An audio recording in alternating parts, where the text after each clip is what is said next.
Hey, it's time for another monthly writing analysis thingy, and for this month I decided I'd do a video. I don't know if I'll do a video every month, I just felt like doing it this month to make something a little special.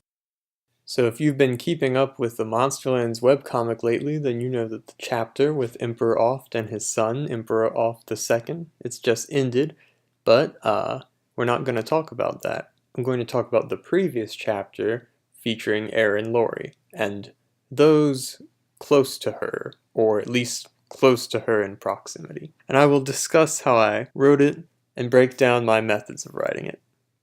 So Monsterlands is like a comedy, right? But I try to make each story focus on a different character and have sort of a different tone or theme for each of them. I mean, there are jokes to be sure, but each chapter does have a certain tone that I do try to nail.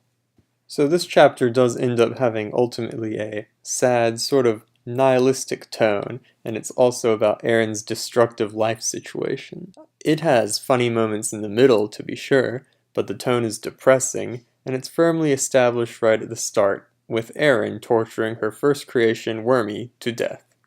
You see, in my opinion, tone is like a sandwich. If you have an action movie, it probably begins and ends with some action. A comedy movie might have a sad moment in the middle, or maybe a few serious moments here and there, but it's going to start out and end in a humorous way, because it's a comedy. Tone can change a bit, but stories ultimately need to settle on what they're going for and what they want the viewers to feel. So since this is a sad chapter, it's going to start sad and end sad. Now, no one can doubt that Wormy is an evil monster, but Aaron did raise him to be that way, and it was clearly implied to be abusive. I mean, you can't help but feel something for him as he's killed with no fanfare while desperately begging for his life. And at the end of the chapter, you might feel a similar way towards Aaron when she has an angry, depressing meltdown. So even though there are moments of humor and an instance where things get a bit meta with Othra's adventures, the tone remains consistent because it lands in the same place as it took off.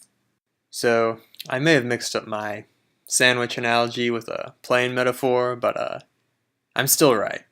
On to the next subject. Aaron's line about Wormy failing to make her happy kicks off a repeating theme throughout this chapter, since the whole story is all about how fundamentally unhappy Aaron is. Even with all her power over the Monsterlands, she is clearly miserable with where she is in her life. And why is that? Because Aaron craves love and acceptance more than anything else. It's the one thing she can't get because she's such a terrible person. Sure, Exorcist cares about her, but he's basically her dad. Dads are supposed to care. There's still some part of her, deep down inside, that remains of the child who wanted to make everything better with her rule. Look at Aaron now. People hate and fear her, and as the end of the chapter makes completely clear, she is fully aware of this. But due to her upbringing by Exorcist, she has no clue that this is thanks to her own actions, so she's stuck on self-pity and doesn't know what to change. Reading this chapter as it updated, it might have seemed like Aaron got some sort of cool moments, such as when she makes it clear she knew Kersha was playing to her ego in order to avoid execution, but rereading this chapter it becomes quite pathetic. Because all it really reveals is that Aaron is so desperate for external validation that she is fine with people lying to her just so she can feel, for one small moment, that she is a good person and people like her. Now Aaron may take center stage this chapter, but she's not the only person to get some notable character moments. Also featured in this chapter is Kersha and the Necromancer's blossoming friendship, since they are learning to trust each other more and are having cordial conversations where they talk smack about their evil queen's terrible naming abilities.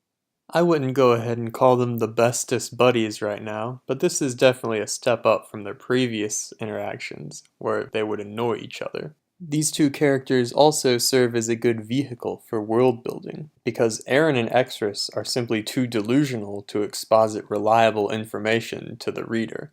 Kersha and the Necromancer can give a bit more grounded info that is generally spot on. And lastly, there's Exris's relationship to Aaron to discuss. He has a lot of love for Aaron and tries to shield her from things that will agitate her or set her off. and at the end, he tries to cheer Eren up with the promises of a resounding victory over Othra and everyone else who troubles her. This does little to soothe her though, because that's not actually what's bothering her. You see, Extras loves Eren, but loving someone is not the same as understanding someone. The annihilation of all their shared foes is what Extras wants. Eren just wants people to love her. The desire for the approval of others is something that's completely alien to Extras, because he doesn't care about that sort of thing at all. And because Extras can only identify with other people in terms of his own experiences, he can only cheer up Eren with things he would find comforting. Extras also is unable to see the mild tension between the two of them when it comes to who is seen as the true leader. Extras obviously does most of the legwork when it comes to keeping things running, and Eren feels insecure about this. She's the powerful queen on paper, but she sure doesn't feel like it. And at the end, Extras once again takes running things into his own hands after Eren's breakdown. He's under the impression that doing so would help her relax, but this only serves to make her feel more useless and unwanted. So yeah, Extras looks after Eren, but he doesn't get Eren. And if he did get Eren, well then, he would probably be empathetic enough not to have become a villain in the first place, and then there wouldn't be a story. Well, I hope you enjoyed that chapter that I wrote. I certainly enjoyed doing this video, but we'll see if I do another one. The next writing analysis might just be words written on the computer. We shall see.